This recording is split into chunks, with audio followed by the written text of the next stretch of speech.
Thank you.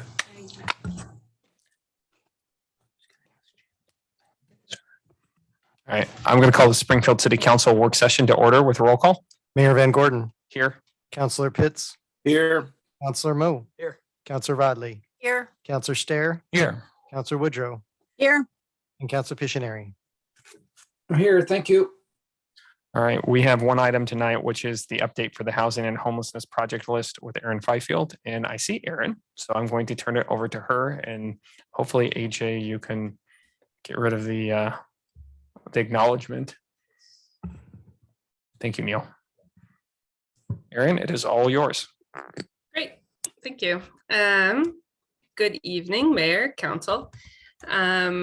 I am back here tonight to revisit a project list that was first brought to you in February to address affordable housing and needs for the unhoused. As you may remember, the city has received or is about to receive a number of one-time grants from various state and federal sources, each with different requirements. These are in addition to our annual federal CDBG and home funds that also can be used sometimes for affordable housing development or other needs for low-income persons. At our work session in February, staff brought to you a list of projects that had previously been identified by various community groups, some of which have been around for years, but for the ability to identify funding for said projects. So during that February meeting, you all had given staff direction on certain projects, some of which you supported and had additional questions about others, and asked staff to bring the list back to you for further discussion. So that's what you see tonight. I see that. Hang on a second. Yeah. Marilee, did you have a question before we? You're still on mute.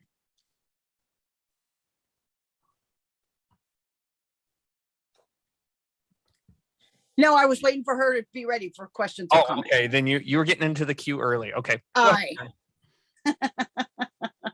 Okay, so the list, as in your packet, I've listed the projects by funding sources. The ones highlighted in green are the ones I heard from council saying, yes, we want to support this. So I'm acknowledging them in the packet, but I don't have any questions about them. The peach color coding,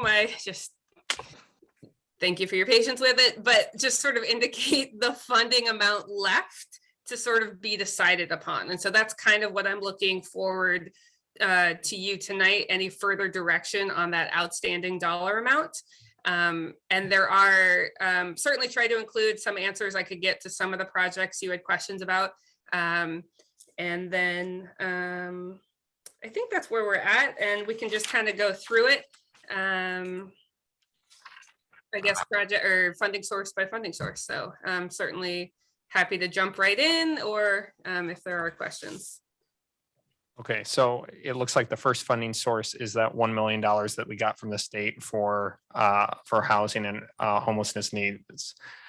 So Marilee, do you want to start? And Erin, it's anything that's green is we had a conversation of, we supported it. You would say could be funded out of this, would be quote funded on this list based on our last conversation. And then peach is the money that's left over for us to discuss. Yeah, sorry, that's a good final point.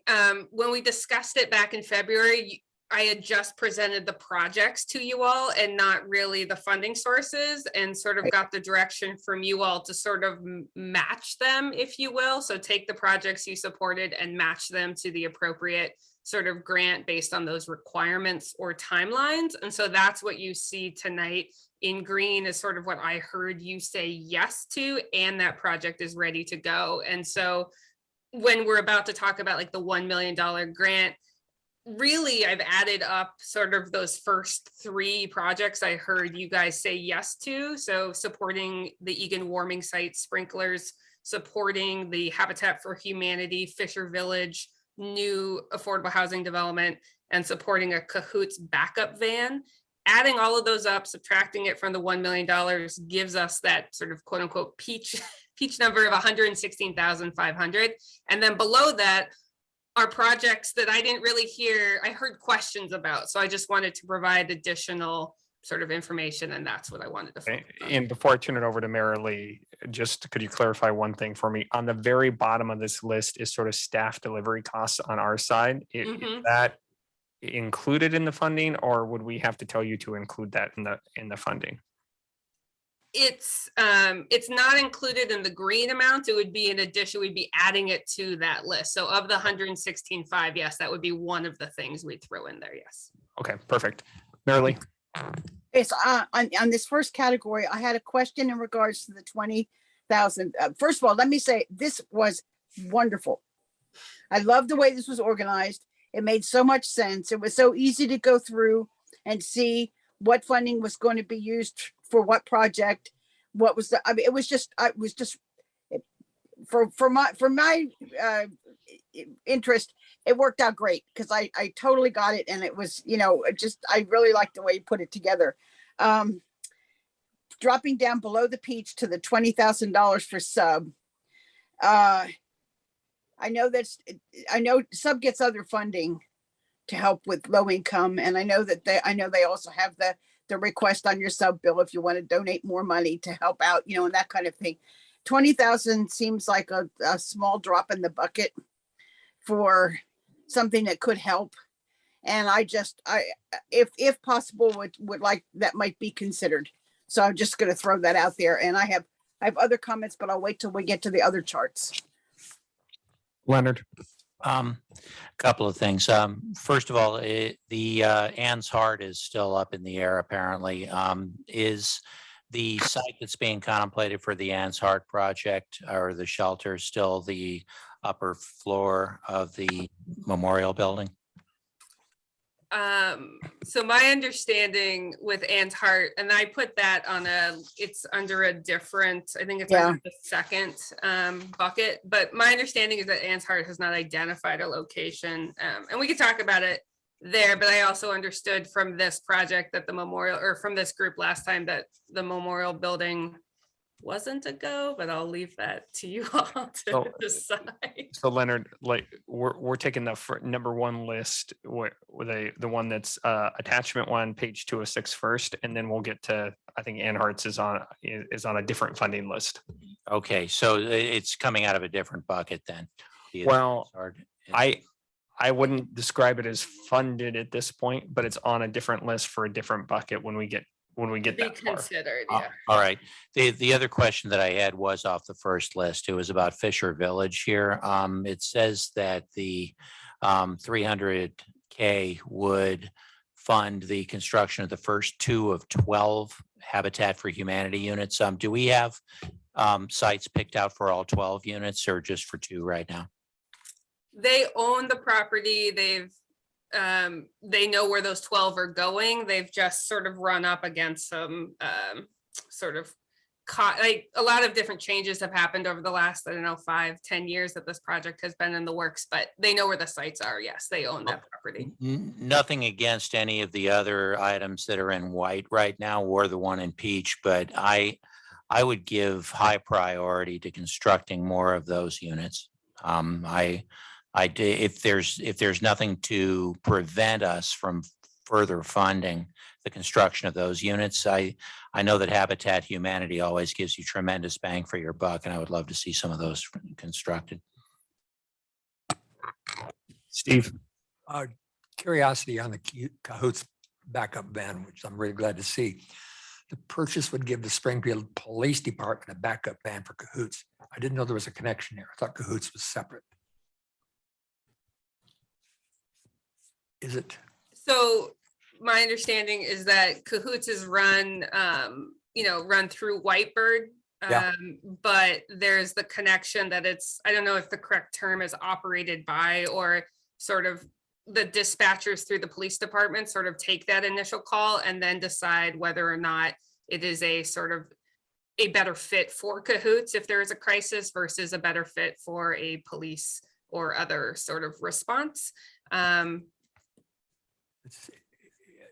just didn't know there was that kind of connection there. I thought Cahoots was Cahoots, and the police department would be different, so. So I'm gonna phone a friend, seeing the chief sitting in the parking lot, out. There he is. What?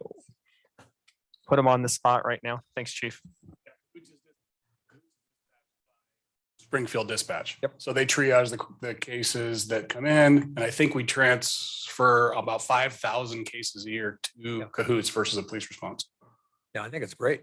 I just didn't realize there was, I sort of thought Cahoots was sort of separate, but there is a connection. And we provide, I'm not sure exactly, I mean, it's $450 or so $1,000 a year to that program as well. Okay, thank you. Joe.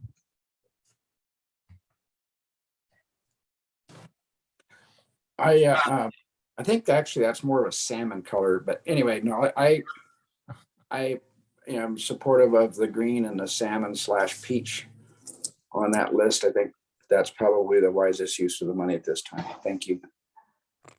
I will acknowledge and defer to Councilor Pictionary's expertise on salmon. My sense, right, is that that we build in some additional project costs to actually deliver this. If it's going to cost staff time, we need to spend it. I do like Councilor Stairs' idea of funding additional housing at Fisher Village if we can. But for right now, my preference would be to just save all that the additional leftover money into contingency to deliver the first few projects. With inflation as high as it is right now, let's get the first 3 done, and then we'll circle back to the rest of them. Councilor Rodley. Yeah, I actually agree with you on that. First of all, I'm very supportive of those 3 because I remember us talking about those, and particularly the sprinklers, I think is just a key piece to do.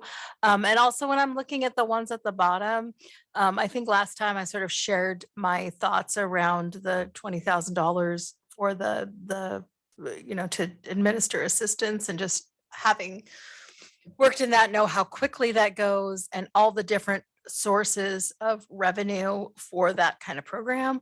So, and then I'm just sitting there like wrestling with the porta potty pieces and wondering how much those are being used now that City Hall and other places are open. And so anyway, that's my roundabout way of taking up more space time to say, I really think we should hang on to the remainder and figure out how we're going to spend it, and definitely build in some administration costs for staff time and resources that are going to take to get these top 3 projects over the finish line.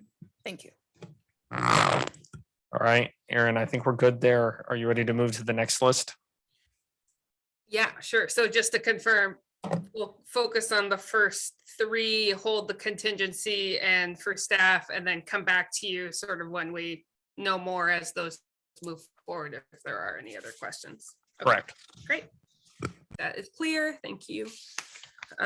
So the second source of funds is the American Rescue Plan Act funding that came through the state. Specifically, Representative Lively was given a piece of funding for projects. He put $445,000 toward permanent financing for the Filbert Grove Manufactured Home Park. I heard last time you all supported that. We're moving forward in that direction. We'll come back to you, I think, with a contract to finalize that. But then the remaining, so $620,000, Representative Lively. Again, like speaking of sort of how costs have increased over time.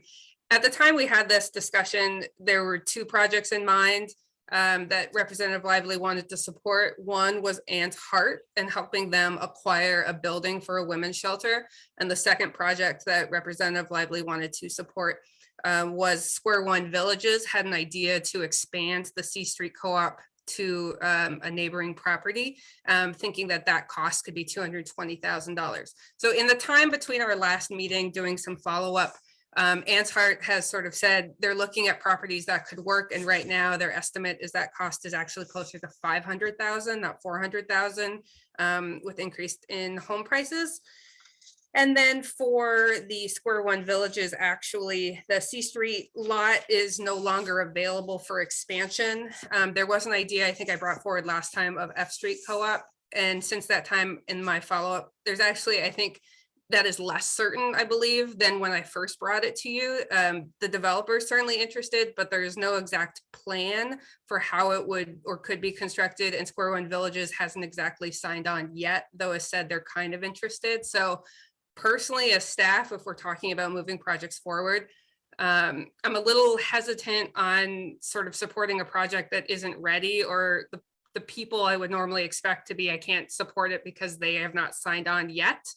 But if and when they do, there is another funding source for them in terms of the Affordable Housing Square One project. So if, as I see it, I see only maybe enough funds remaining to support one project. And so that's why staff sort of put forward to say, as Representative Lively put forward these two, staff is sort of recommending putting money toward Ann's Heart.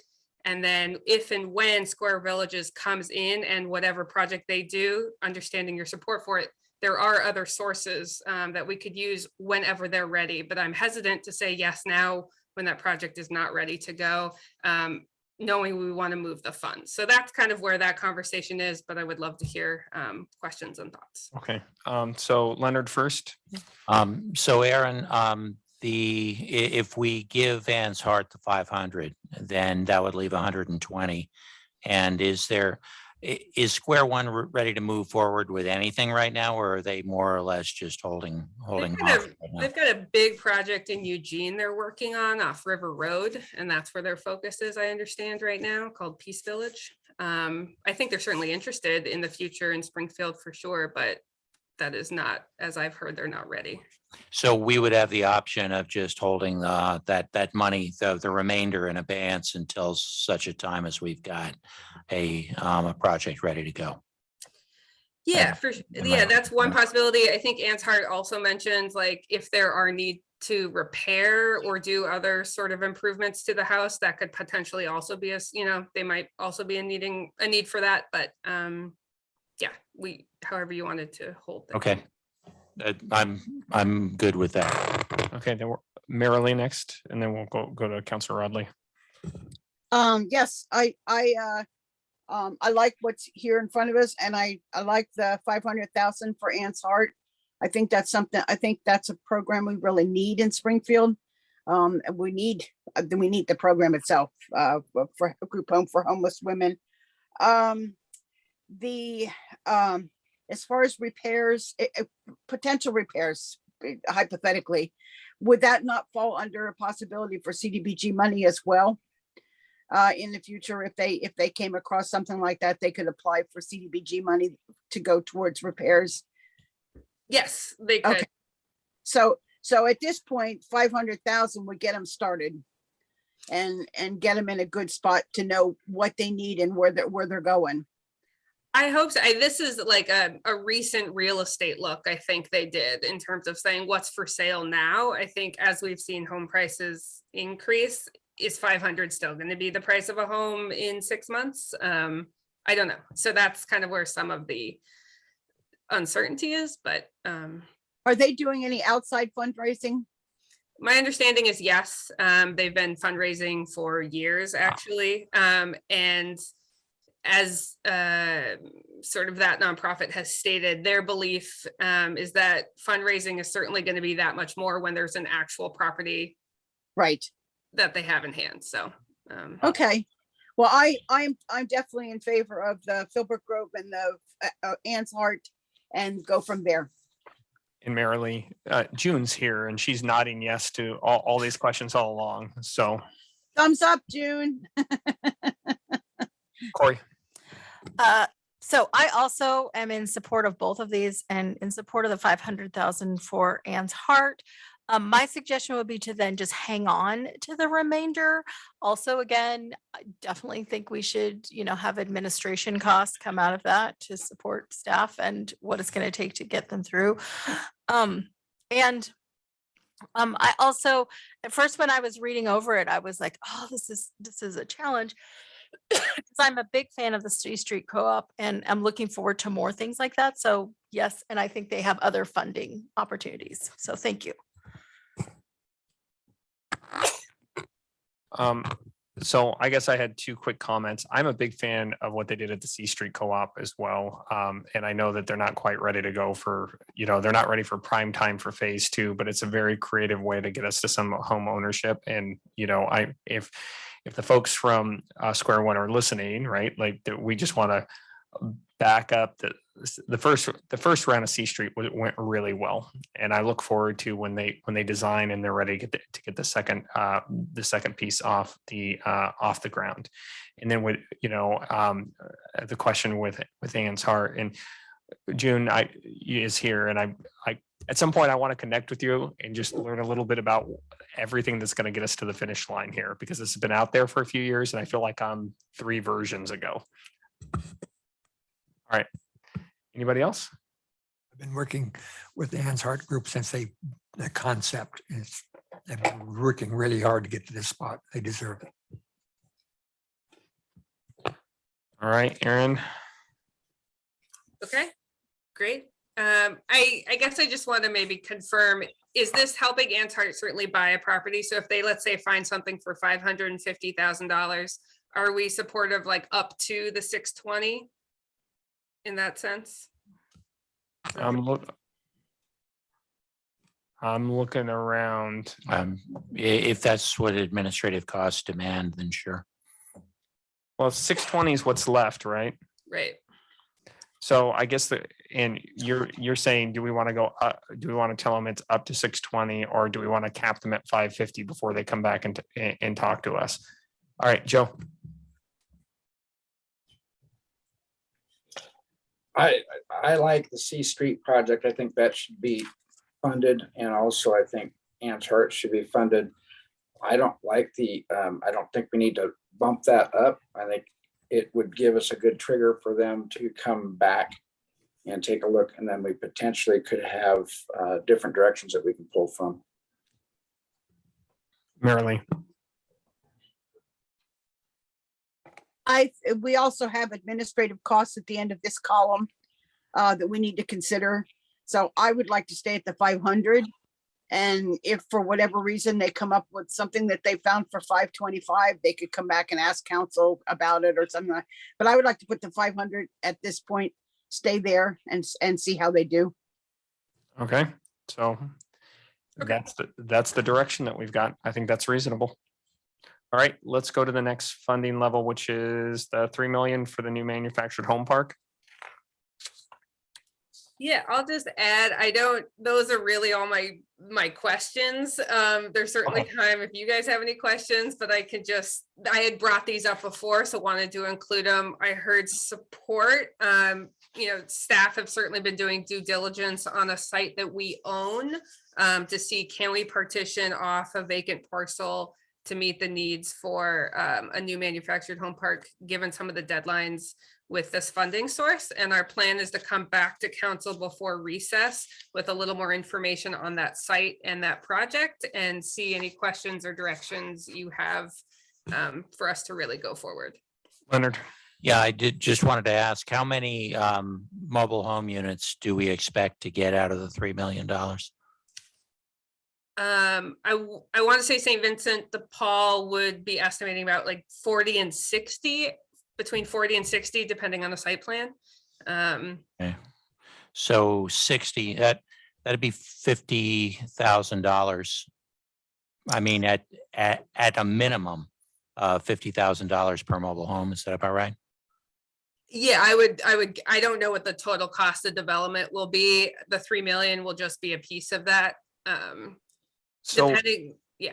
So do we get the lots and the development and the grid and the water out of all of that, or what? So Leonard, this might help. So Aaron, is conceptually there's basically a line, right? We have a couple of bullet points, and that's what we know at this point, and then we will probably know more about it if we're sometime in the fall or earlier than that. I mean, staff is hoping to sit down and talk with St. Vincent de Paul this spring to see what is feasible, what we've identified work for them. If so, what would the cost be? And do we kind of have a financing plan that makes sense to really move forward with this or not?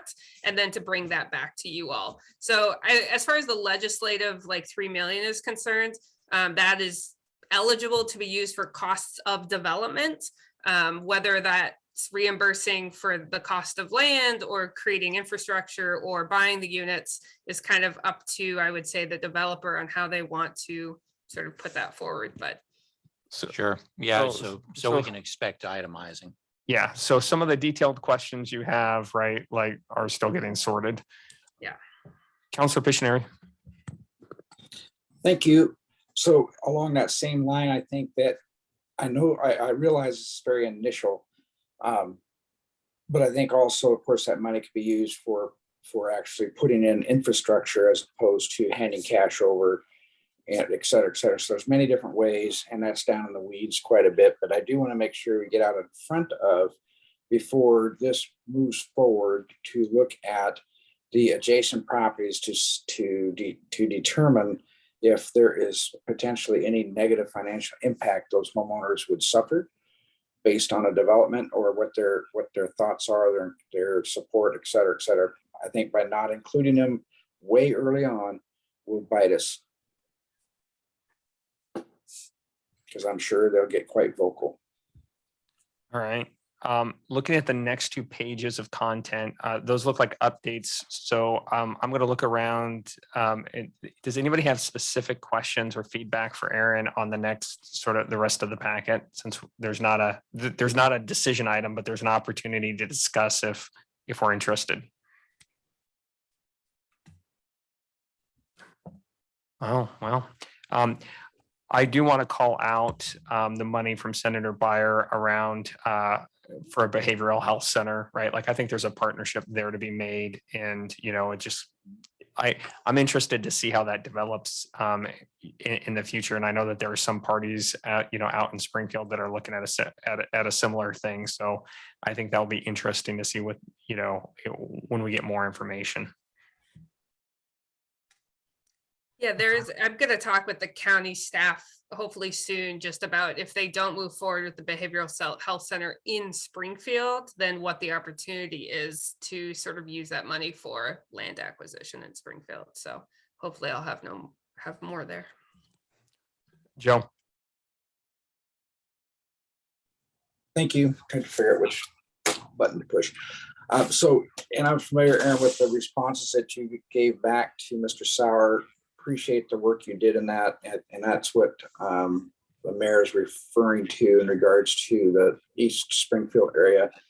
But I think too is that the monies that Byer's talking about, are those the same ones that are encumbered by quite a bit, or is there more flexibility that potentially, or is there any potential and flexibility of any and all of these funds that are being looked at that could be applicable to that? Because I think that the idea of that project and how it would run, it would be very beneficial to our youth. Yeah, so my understanding is, so the Senator Byer funds that are referenced here are similar to Representative Lively. It's the same source of ARPA funds. These are federal ARPA funds. And the project that Senator Byer referenced, that Lane County has since signed an agreement with the state DAS, Department of Administrative Services, is to say we will use this money for a Lane County Behavioral Health Center or to buy land for affordable housing in Springfield. When I've talked with Lane County staff, there is a estimated $22 million project for a new behavioral health center that is being sort of developed, that is sort of a one-stop as opposed to maybe these kind of community center ideas. And they have a committee, and they're moving forward with trying to figure out location and square footage and you name it. So my understanding from the Byer allocation is that is for that particular project. When I talked with, is it Ron? Yeah. I think what they are doing is certainly needed. And when he talks about sort of that community build, especially in the Thurston area, I didn't get a sense that it is on the sort of medical or behavioral health sort of plane that Senator Byer is sort of allocating those funds toward. It was certainly brainstorming other types of funding sources that maybe the city is aware of or knows of that could help. It's a tricky, I think it's a tricky project, given our sort of the limited federal sources we as a city have, because how open they want it to be. And yet some of these projects the funding sources we have are pretty dedicated toward specifically low income or the unhoused. And yeah, I'm still trying to brainstorm. I think maybe on the foundation side, that may be a great place to start, considering it's a community focus, but I don't think it is the same intent that Senator Breyer Okay. had. Okay, yeah, if we can keep looking, I think it's Yeah. something that the community very much needs. And it just seems like there's a ton of money being doled out everywhere else but in that niche. So Yeah, that's fair. that would be great if we could find something. Thank you. All right. Then our next meeting is at 7 o'clock. We are going to be on the same link, so we don't get to change, links one more time. So please come back here at 7 o'clock, and then we will get going on the regular session. We are adjourned. Thank you.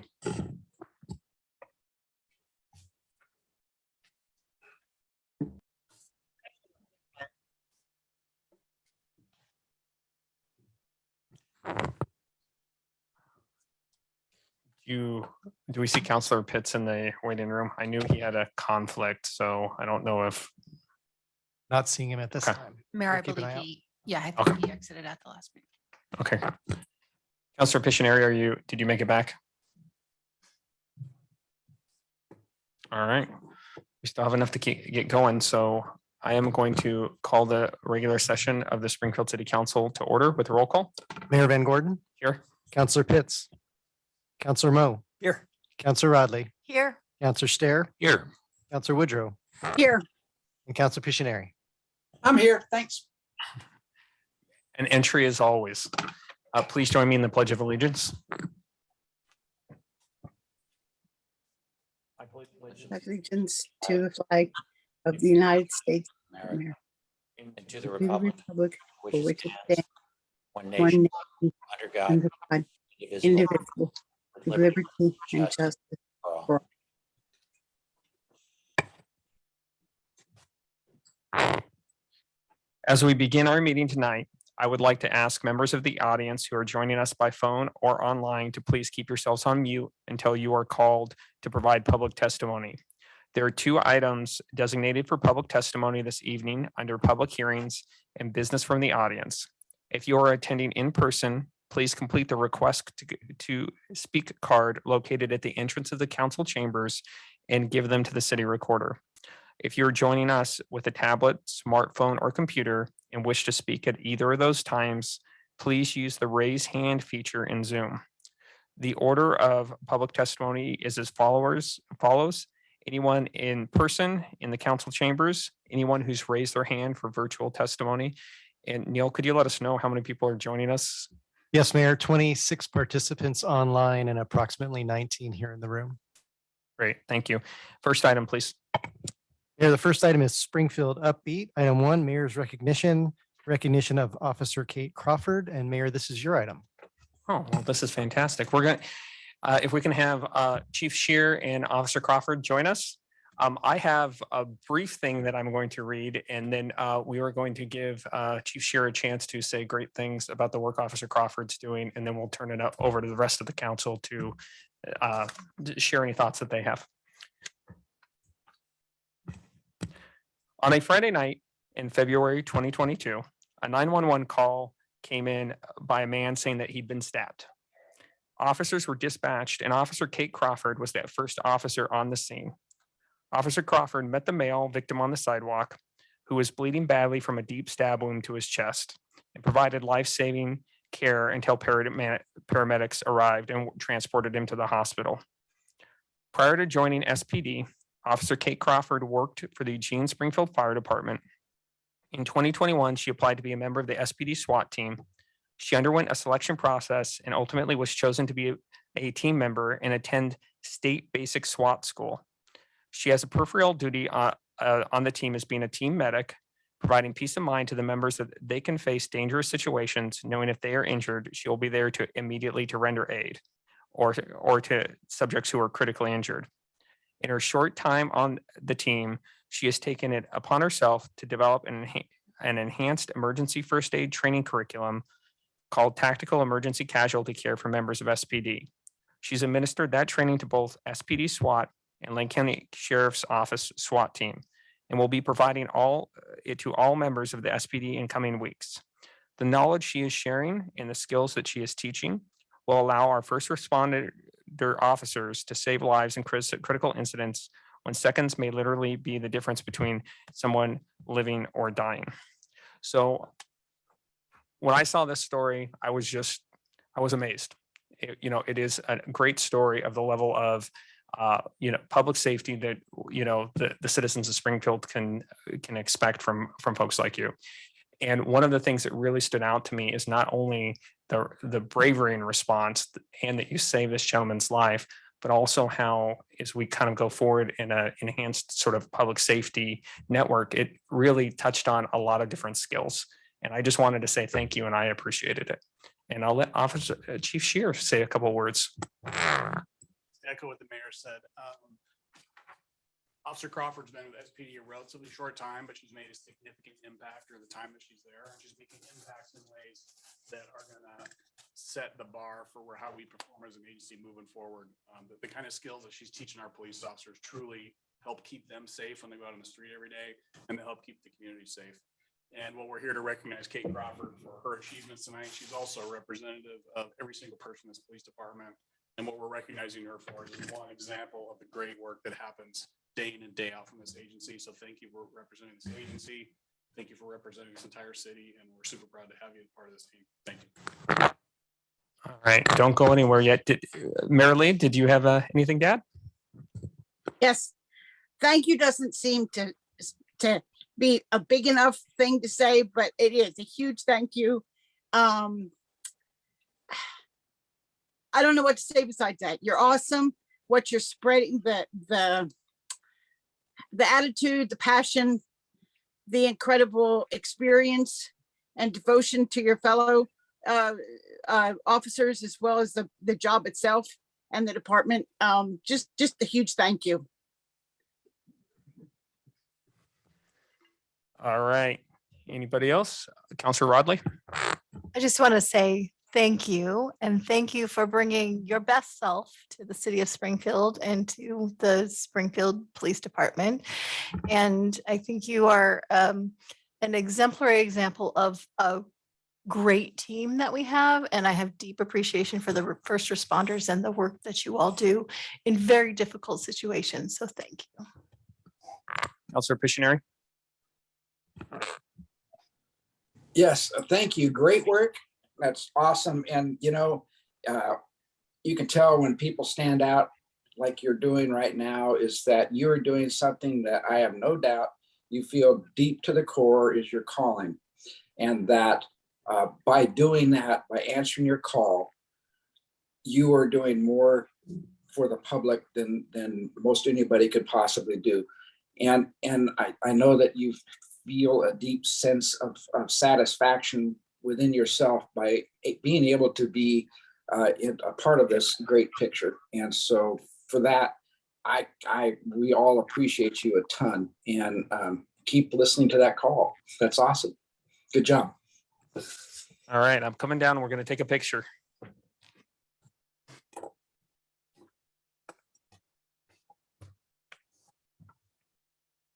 So I didn't get the letter done on time because apparently I didn't complete my homework, but we brought you one of these shiny Community of Opportunity Springfield, Oregon mugs.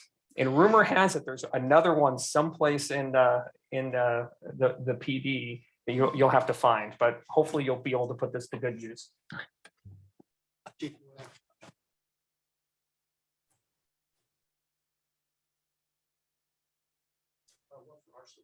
You guys don't mind? Yeah, thanks. Awesome. All right, put this to good work. Thank you so much.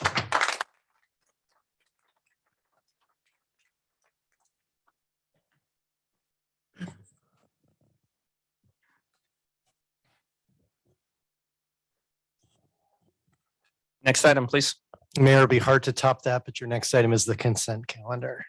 Well, the consent calendar is always in the running. Steve? I for a motion to approve the consent calendar. Second. It's been moved by Counselor Mo and seconded by Counselor Pictionary. Could you call the roll, please, Neil? Yes, Counselor Pitts, Counselor Mo, Yes. Counselor Rodley, Yes. Counselor Stair, Aye. Counselor Woodrow, Yes, and Counselor Pictionary. Yes, thank you. The motion passes, 5 yeas and 0 nos and 1 absent. Next item, please.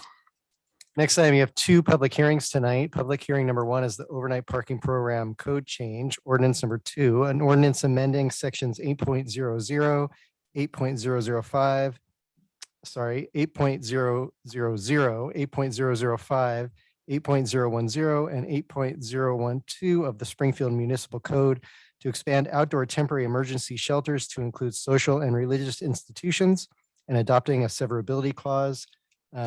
Christina Kraz and Sandy Belson are here for the staff report. Hello, Mayor and Council. It's nice to be with you this evening. This is the item that came to you in work session last week on Monday with some additional changes per your direction.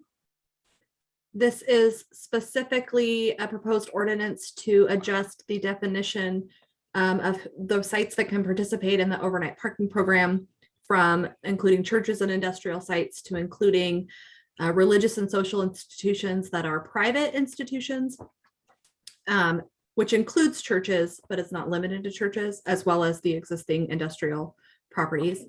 The clarification was added to the ordinance that it does not include public institutions like schools or community centers or other public facilities. Are there any questions? If not, you can hold your public hearing and then I can take any additional questions afterwards, or Sandy Belson is also here and can answer questions about the program if you have any. I am looking around and I don't see any questions. I am going to open the public hearing. I do not have any cards. Hang on, we have breaking news. I have 1 card for this item, which is Chris Mcallister.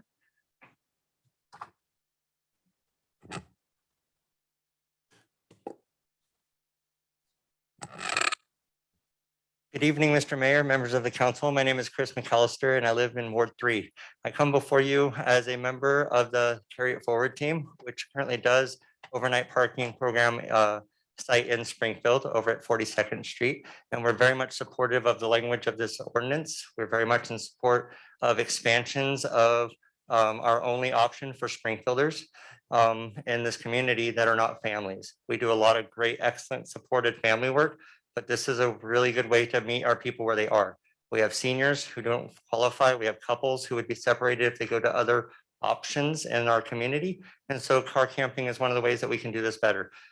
We as Carry It Forward also use our vocational program to help keep people engaged and try and find their way back to what we call mainstream jobs and housing.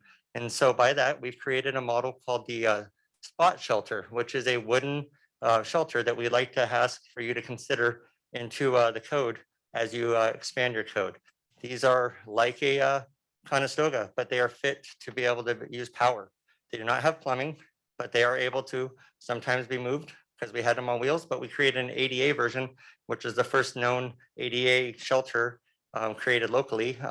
And we'd like you to check it out. Later on today, you'll all receive an email with our specs, as well as one of our shower units that we designed for it.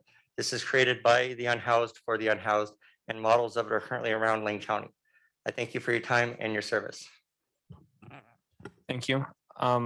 That was the only card that I had from in the room. We're going to open it up to any virtual testimony on this item. Neil, do we have any hands of folks indicating they want to testify to this item? Mayor, we do not have any hands for this item. All right, then I'm going to go ahead and close the public hearing. And this was no action requested since it was a first reading. Next item, please. Next item is your public hearing number 2, an ordinance amending Springfield Municipal Code regarding criminal misdemeanors and violations and state traffic offenses.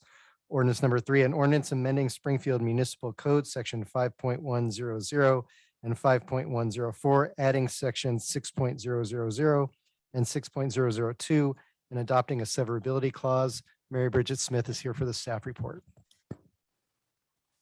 Good evening, Mayor and Council. I'm here before you tonight for a public hearing and first reading on an item that we periodically bring before the council about your criminal code. The state, or excuse me, let me start over. The city incorporates by reference state criminal violations and misdemeanor laws that can be prosecuted in Springfield Municipal Court. This is a bit of a belt and suspenders approach, but we also asked the council to readopt the criminal code to capture any changes in any recent legislative session. And then this year, we're also making an explicit reference to the traffic code. By statute, again, we have that authority, but our prosecutor has asked us to make an explicit reference in our code. So there's no confusion that traffic misdemeanor crimes and violations and criminal misdemeanors can be prosecuted in Springfield Municipal Court. And tonight is a public hearing and first reading. All right, are there any questions before I hold the public hearing? All right, I'm going to go ahead and open the public hearing. I don't have any cards for this item. Neil, do you have anybody indicating they want to testify? Mayor, it appears we have no hands for this item. All right, I'm going to go ahead and close the public hearing. And this is again a first reading, no action required tonight. Great, thank you. This will be back before you on consent in a few weeks. Perfect, thank you. Next item, please. Next item is business from the audience. All right, I've got three.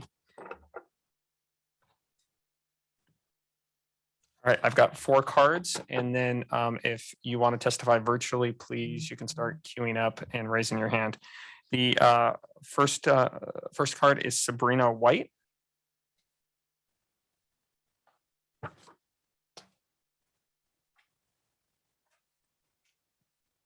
Good evening, Mayor and Council and Chief.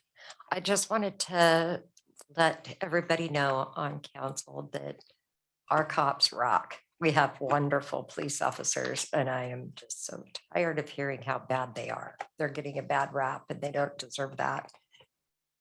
I've had interactions with them on many levels, mostly through the community service that I do around Springfield. And just a week ago, I was up at the cemetery out in Glenwood where an officer out of uniform was helping me pick up garbage that was alongside the road up there. And so they are really going above and beyond their call of duty in and out of the uniform. I just wanted people to know that. Thank you. Thank you. The next card is Shelley Lynch III.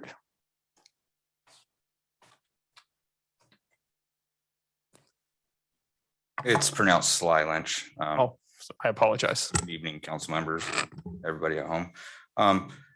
I'm asking the council to change the way they're doing the Glenwood annexation. I feel like myself and my neighbors aren't taken into account. We have constantly dealt with just squatters, honestly, sometimes showing up and dropping off motorhomes and not actually sleeping in them, but showing up enough to do their drugs and everything else in the neighborhood. We have neighbors just a few blocks over that family members passed away, and they've turned into squatters on those properties and had numbers of motorhomes where they just have numerous people staying at the places. I've tried to go the direction of county and making the code complaints, being somebody who's been through dealing with code complaints, city of Springfield, harassing my family for decades. I know that that's the direction you're supposed to go with this. But when I approach code enforcement, I get more of the response that she's going to give me a citation versus addressing the situation and enforcing the codes. These complaints go back from 2014 and still haven't been addressed. Currently, the way I look at the map, it's basically my neighborhood that's not going to be annexed by the way the annexation plan is. And I feel like that's just taking away from myself, my neighbors. My kids end up having to watch people shoot up heroin and cars at their bus stop. I really would like it if the city took a different approach, and not necessarily a bully approach, but more give them somewhere to go or a different approach on things. I said something to council member Steve Moe about using tax lot 170334430111.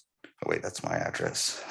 It's it's 18030340000700. This tax lot is currently owned by the city of Eugene, but is inside the Glenwood annexation plan. As I'm looking at it, it's the bottom lot right here closest to Franklin, where you often have a lot of motorhomes sitting and camping and squatting.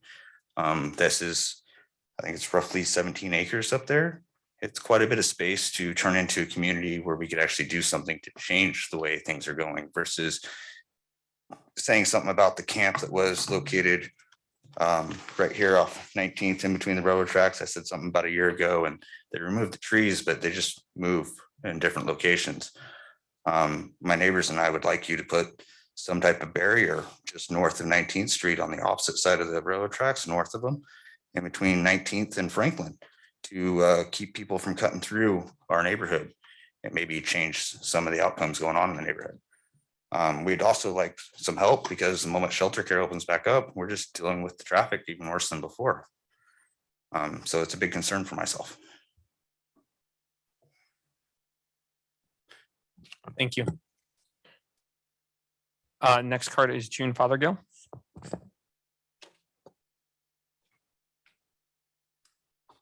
Hello, June Fothergill. I live at 317 30th Street here in Springfield. First of all, I want to say thank you for the last session where you decided to give money to Anne's Heart. Yay. And also for the Egan Center possibility at Everett. I really appreciate those decisions, or they're not final yet, but looks like that's where you're headed, and I appreciate that very much. I also want to thank you that for the code change to continue to support and expand the parking program. I think that's important. And that is on one of the things that's on the letter that you received from us at Springfield Shelter Rights Alliance on February 8th, 2022. Shall I resend it? How many of you lost it already? Anyway, so I'm up here again, reminding you of that letter and the desire to have another work session. I know you have lots of things planned. I saw the agenda that Neil had, but put it on the agenda down the road, please, to have a work session looking even more at what can we do about our unhoused community and working with them. And as that man that just spoke said, it includes Glenwood, of course. And there's lots of things that we could be doing that we're not doing. And we have a list of about 9 things here on that letter, and I'm sure there's more. If you get the creativity of your staff involved, they'll come up with even more ideas. So I think there's all kinds of possibilities, but we do need to take some intentional work session time to really look at the issue and what the needs are. And I encourage you to include Glenwood in that and what he said. Thank you very much. Thank you. The next card is Chris Mcallister.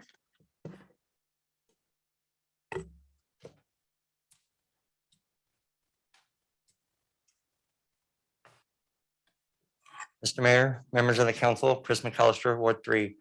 I'd like to speak first and foremost about a tragedy we just had. On the fire on 20th in Maine, an unhoused person that was very near and dear to carry it forward into the city of Springfield's efforts during COVID passed away. We were able to get her safe, but we weren't able to keep her safe. When the shelter closed down due to federal dollars moving out, our people got displaced. So we took 6 of the hardest to help, and we got a community member to put them in a house, and we took care of them. We were able to keep them alive and keep them safe until the next shelters open 5 months later. Things happen. Health does not necessarily go well, and depression and scarcity of resources and opportunity way down. So 3 of the 6 are dead now, of the ones that we were able to spare from COVID. And so 2 of them within the last 4 months. Glenwood is a very dear part of our community as we grow forward, but a lot of our people have been displaced there. Shelter care was there, they're now closed, and that place is now a county shelter that hasn't been able to get enough people qualified to be able to open. We have a big shelter opening up maybe after July, with people who are not necessarily in our same network. So we need to make sure that when we move forward as a community, that we do not forget our own. Our people matter, and we need to have more recognition about what options our people need, as opposed to what works best for small groups in our community. We need recovery sites for people who want to fight the drugs, who are tired of living in the situations that they're in. We need elder supports. Our emergency shelters are becoming nursing homes as people are being displaced from the hospitals to the street. And those of us who cannot look away, those of us who rise when Egan comes and who are there when the fires came, we are stretched too thin. We need options in our town. Right now, Carry It Forward maintains a camp with 6 displaced Springfielders because there are no place for Springfield singles in Springfield's situation outside the car camping programs. And so while the OPP is an awesome option, it can't be our only option. We need something more long-term for our seniors. We need something more open for our people who want to do the public health interventions, such as recovery and harm reduction. And if we want to expand Glenwood to be the gem that we know it is, we really need to invest in solutions that put options in every part of Springfield, not just the parts we want to build in or sell off. I very much appreciate your time and your service and ask for you to rise with us as we fight this. Thank you very much. Thank you. All right, that is the last card I have. So we're ready to bring up folks that are on the Zoom link. Mayor, we currently have one hand up, and that is James Hugo. James, your microphone should be unmuted. Mute on your end. Can you hear me? We can hear you. Wow, Chris, I really want to say thank you for that. I think we all needed to hear that. That was a really good statement you made, and I support you and agree with you 110%. What I'm here to talk about is, I guess, it doesn't really involve that, but it does. I guess the homeless population is influenced and affected by toxins coming from factories and mills within the city limits of Springfield. So again, I'm asking the city council to help create a committee to tackle environmental justice issues, environmental concerns within the city limits of Springfield, and also emergency management. Kind of throw that in. Give the public like myself and Chris and many other people like us to be listening right now a voice to hear our concerns and start talking about the issues. And so that way we can come up with a solution, because that's all I really care about. So yeah, so Mr. Van Gordon and every other counselor on the board there, I really appreciate you if you listen to these concerns I'm having and help me create a committee, talk about environmental justice. I guess that's all I have to say. Yeah, thank you. Mayor, it appears that's our only hand for this evening. All right. Thank you. Anybody have council response? Yes. No, you go first. Steve? I want to thank Mr. Lynch for coming here and speaking for Glenwood, because what he touched on was just a little bit of what the problem is down there. I've been fighting it. We can't get police response. We can't get code enforcement. They don't answer phone calls. You're overloaded. There's so many calls into City Hall, I think are just overloaded. They just don't seem to be able to respond to what we have over there, and we can't get anything done. Plus, legally, it's pretty hard to enforce the code because it's outside the city limits is not under city code, so municipal court doesn't apply. It's a mess over there, and I'm working hard to try and find some avenue to a solution. It's pretty hard. And Mr. Lynch, please keep coming back, telling us what's going on. And I've been telling the council, and I'm just frustrated. Nothing seems to be happening, but I'm really, really trying. So thank you for coming. So Leonard, did you have a comment specific for Mr. Lynch? Because I may jump in. Okay, I will come back to you for a second.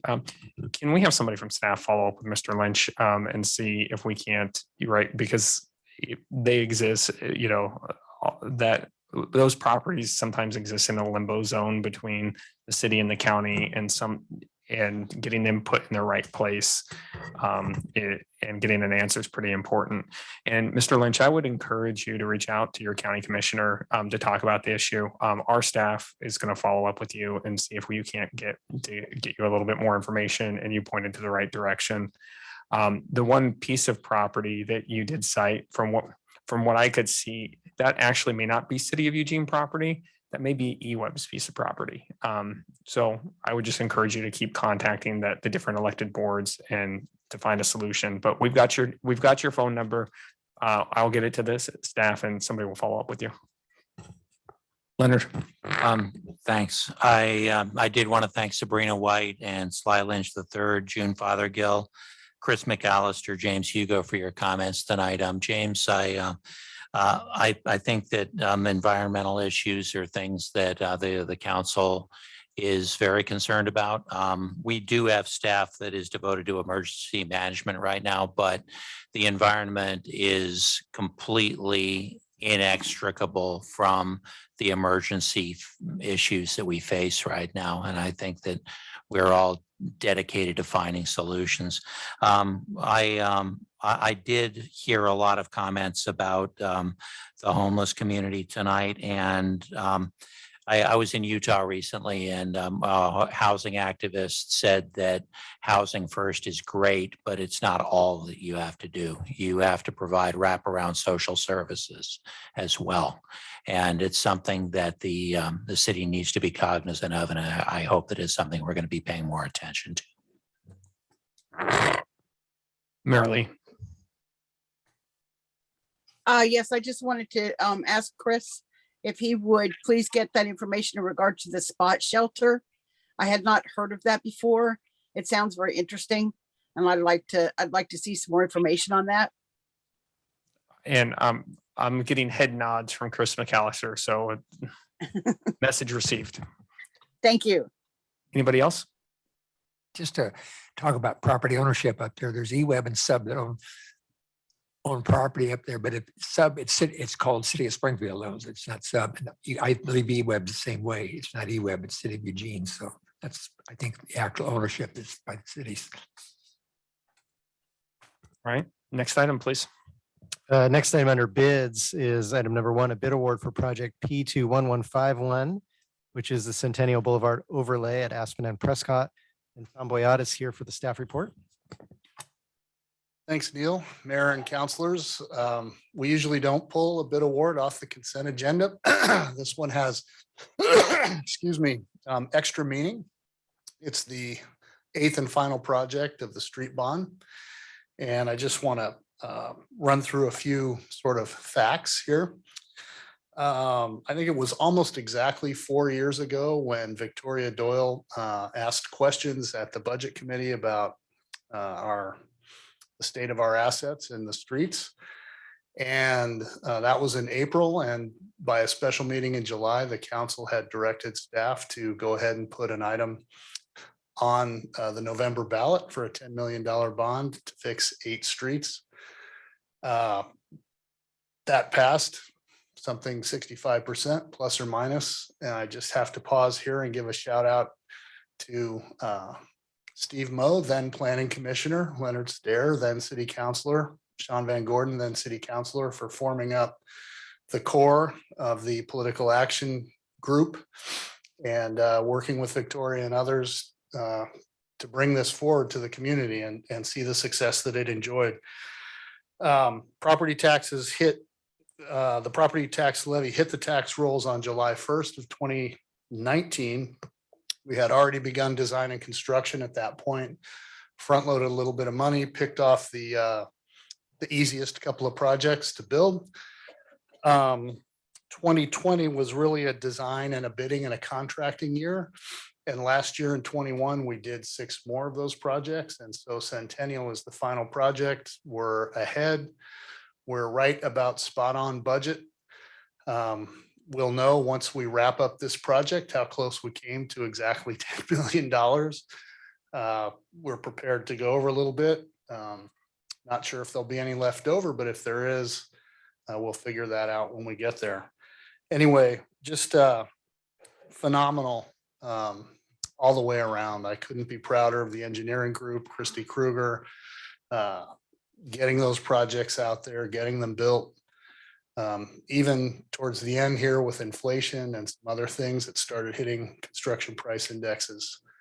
The voters placed their trust in your decision-making and in that bond, and together we've been able to deliver it. So normally we don't present bids, and I'm certainly the wrong person to do that. This is the low qualifying bid for Centennial, and we hope to see that built this year. All right, and just one comment before we go. Like, it's exciting to get to the finish line here, and I want to thank the Springfield voters for this, right? Like, our roads needed work, and to have them come forward and support road work with their own money, it means a lot. And you can see it in the quality of those roads and how excited everybody is when they see one of these fixed roads. I know we got a lot of work to do on roads. That's for a different night, but the roads that got done in this bond, really, it's a noticeable improvement, and they look fantastic. Steve?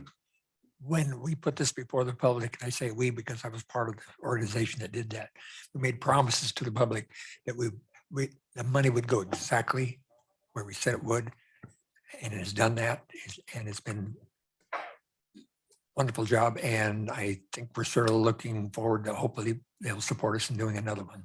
So thank you, Tom. Leonard?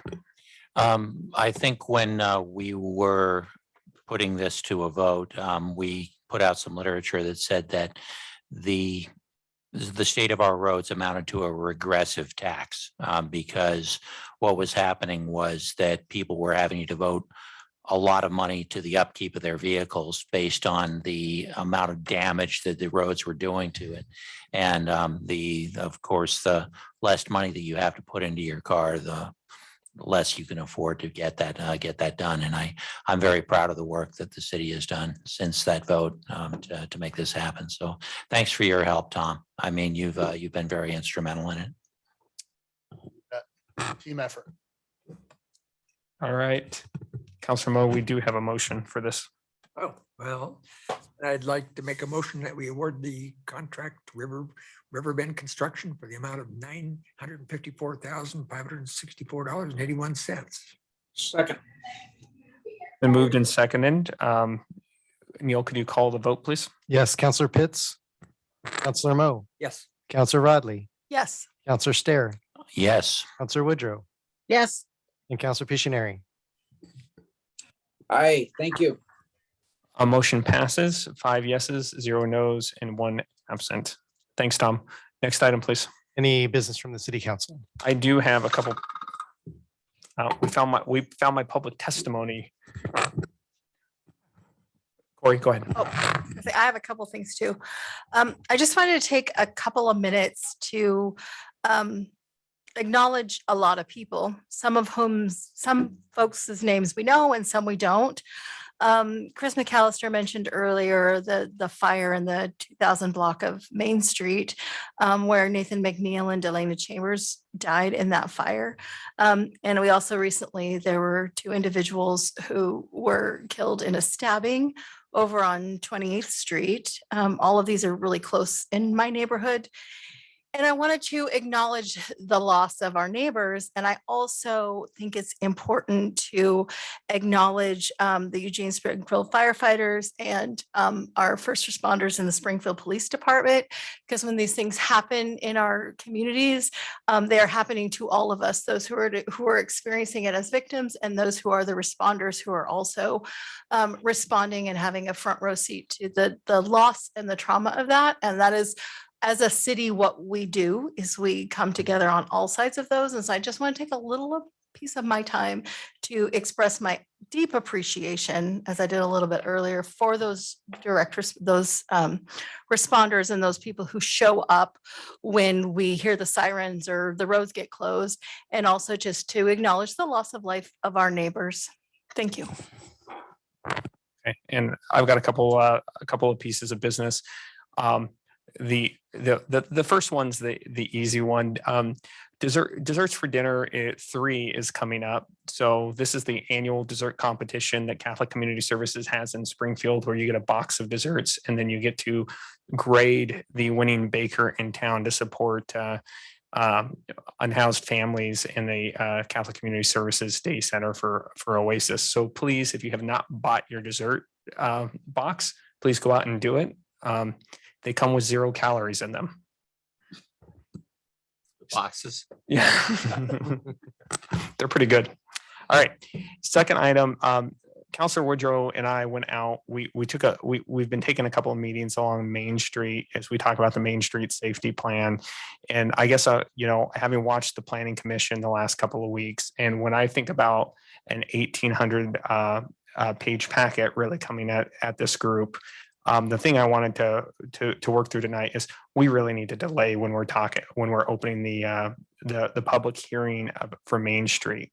And the direction that I'd like to take the staff is to really push it to February of next year and take the opportunity and time that we have in May to really dig into the safety plan and just acknowledge the sheer amount of public input that we've got and that we're going to have to consider as we sort of make this decision. So to me, the way the schedule is going to look for the next couple of weeks is it's going to have a lot of Main Street in it for work sessions and take into account a lot of stakeholder input that we've gotten. You would get all summer to read the Main Street safety plan. I know everybody's excited about that. And then we would come in fall and really get into the meat of the policy discussion about what that safety plan looks like and look to open a public hearing in February. And that really is going to give us an opportunity to be as responsive as we possibly can to the public. We've heard a lot of public input and really dig in and understand what changes we need to make. All right. I'm seeing head nods, so that seems like a good. I think we need to do that. Has the Planning Commission weighed in with any kind of a rule? Yeah, so the Planning Commission passed it 4-3. And if you really read the discussion from the Planning Commission, it really, right, like the Planning Commission gave us this same advice, right? Which is slow down, talk about it, consider the breadth of public input that we're getting to make sure that we're getting to the right place for Springfield. Merrily. Yes, I just wanted to support you in that, in what you just said, and to recognize that the moving this off to a policy decision in February is a response to the community input that we've gotten. We're not trying to avoid it or put it off. It's important that we have that information that we've gotten, and we will get more, and we're looking forward to having all the input we can have. But it's a concerted effort to be able to recognize that input, read the input, digest it in connection with, like I said, the 1,800 page packet that we're looking at, diving into. It's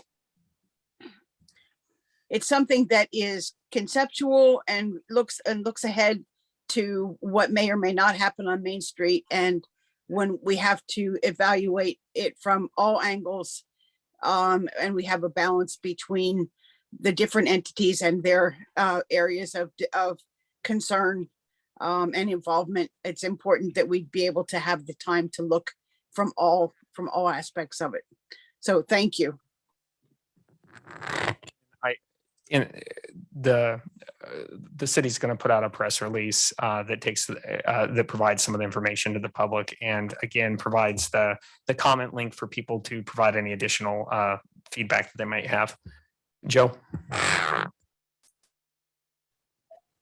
Thank you. Yeah, I'm just reiterating what's been said, is that I think that the way things laid out, and as much consternation in the community that plan has created, whether there's inaccuracies, accuracies, it just kind of doesn't matter right now, but just the amount of consternation and confusion, we owe it to the citizens in the city to just say, okay, stop. We need, like I said, throw the anchor out, I'm not ready to support it the way it's presented. I can tell you that I look forward to different iterations of it and considerations of it, and all the questions that were put forward to be answered and to be shared, those answers to be shared with us as well. So that's it. Looking forward to seeing it in the fall or in the spring. It will be here sooner than you think. All right, any other business from the council? All right, next item, please. Any business from the city manager? A couple of quick items this evening. We had some good news tonight with the recognition of Officer Crawford. And I just wanted to also thank her for her service to our police department. I believe that her unique skill set coming from Eugene Springfield Fire was really a contributing factor in saving this man's life and in that call. So although ordinarily I would be disappointed in losing such a valuable staff member for Eugene Springfield Fire, it was clearly the gain for our police department and our city. So I wanted to recognize Officer Crawford, as well as her fellow officers that were in the hearing room this evening, lending their support. And of course, to Chief Shearer, who is always so incredibly supportive of his officers. If you ever take a couple of minutes to talk to Chief Shearer, the very first thing is his concern for the safety of his officers and the safety of our community. So I just wanted to acknowledge that. I also wanted to thank our incredible staff in public works for delivering on the bond projects. Keeping our promises to the community is such a wonderful feeling to have. So I want to thank the community for that. I just wanted to say tonight there were some decisions made. Mayor, you took some leadership steps with the Main Street project, and also some of the other decisions that were happening this evening. These are all examples of good governance, and that's why I do my job. So thank you.